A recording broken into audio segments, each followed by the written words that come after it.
Ce soir, on part aux frontières ukrainiennes pour ramener toutes ces affaires de nourriture, de médicaments à des gens qui ont besoin. Vitaly Mikitchouk est né en Ukraine. Après 9 ans dans la Légion étrangère en France, il ouvre un garage à l'Hermenot en Vendée. Il y a quelques jours, il reçoit un appel d'amis rentrés dans la défense territoriale ukrainienne. Ils m'ont demandé est-ce que j'ai pas ma casque ou gilet pare-balles ou des affaires militaires pour lui envoyer, parce que l'armée ukrainienne, d'accord, ils sont bien équipés, mais la défense territoriale, ils ont juste perçu une arme et c'est tout. Il fait la guerre dans les vêtements civils. J'ai commencé à chercher mes affaires militaires, j'ai appelé mes copains, mes amis, mon mécanicien, j'ai demandé pour qu'il me fournisse ces affaires qu'il n'a pas besoin.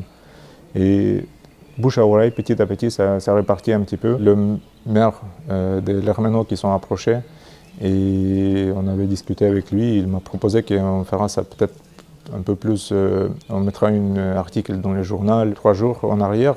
Je vais juste ma casque à la main et puis mon gilet de combat et c'est tout, que je voulais ramener, envoyer en Ukraine par je ne sais pas quel moyen. Et aujourd'hui, on a déjà une semi-remorque pleine des affaires, des médicaments, des affaires chaudes, des sacs de couchage, plein de différentes choses que tous les gens nous ramenés. Je suis très touché parce que je vois, il y a des gens qui viennent et ils pleurent. Je sais pas, j'arrive pas à pleurer parce que je me souviens plus déjà quand est-ce que j'ai pleuré la dernière fois, mais il y en a des gens, des Français qui vivent en France, qui viennent ici au garage, qui me ramènent quelque chose, des affaires ou de nourriture pour que je ramène là-bas. Et ils pleurent. Même ici, j'ai beaucoup de gens qui m'ont proposé des chambres, quelque chose entièrement gratuite, nourriture, tout. D'ici, il y a quelqu'un qui a besoin, donc j'ai 2 chambres ou 3 chambres ou je sais pas, une maison. C'est étonnant. Après, les gens, l'Ukraine, c'est aussi l'Europe, même si en formalité, il n'est pas dans l'Union européenne, mais c'est des peuples européens. Donc les gens, je sais pas, ils se mettent à sa place, peut-être, ils imaginent que demain ça peut arriver ici. Quelques jours, personne n'a pensé que ça peut venir en Ukraine. Mais est-ce qu'on est sûr que demain ça ne sera pas la même chose ici? En priorité, les médicaments, Ouais. Et après, produits d'hygiène ou alimentaire après? Hygiène plutôt, oui. Hygiène? Oui. Mais il y a beaucoup de médicaments ou pas? Je sais pas, on va... Oui, parce que j'ai pas mal dans les camions déjà et j'ai des affaires militaires aussi. Donc je vais avancer tout à l'heure là-bas avec camion et puis on va charger et on verra ce À la mairie? C'est à la mairie qu'il faut aller? Oui. C'est tout à la mairie. Parce Tout à la qu'après, mairie. on a D'accord. tout ce qui est vêtements, on l'a transféré là-haut chez Oui, Jérôme. oui, parce que j'ai aussi des vêtements. Il y en a un petit peu là-haut quand même, médicaments. Oui. Là-haut. Il y a 22 heures de conduite sans arrêt pour aller simple, donc il y a 44 heures de conduite aller-retour sans arrêt. Et je pars avec un ami ukrainien. Avec lui, on fera des allers-retours comme ça. Apparemment, il y a un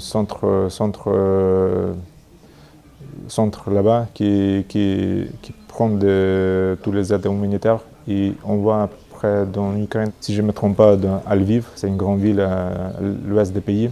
Et après, ça dispatche là où il faut. Je ne sais pas combien de camions il faudra envoyer, mais il y en a des gens qui donnent beaucoup d'argent.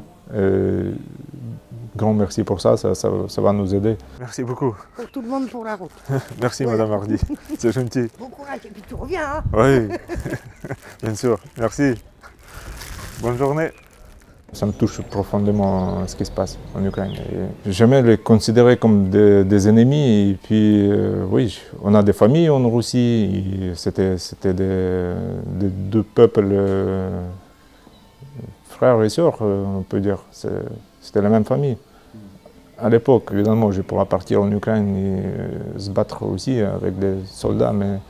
Et en plus, j'ai quelques connaissances. Mais bon, c'est aussi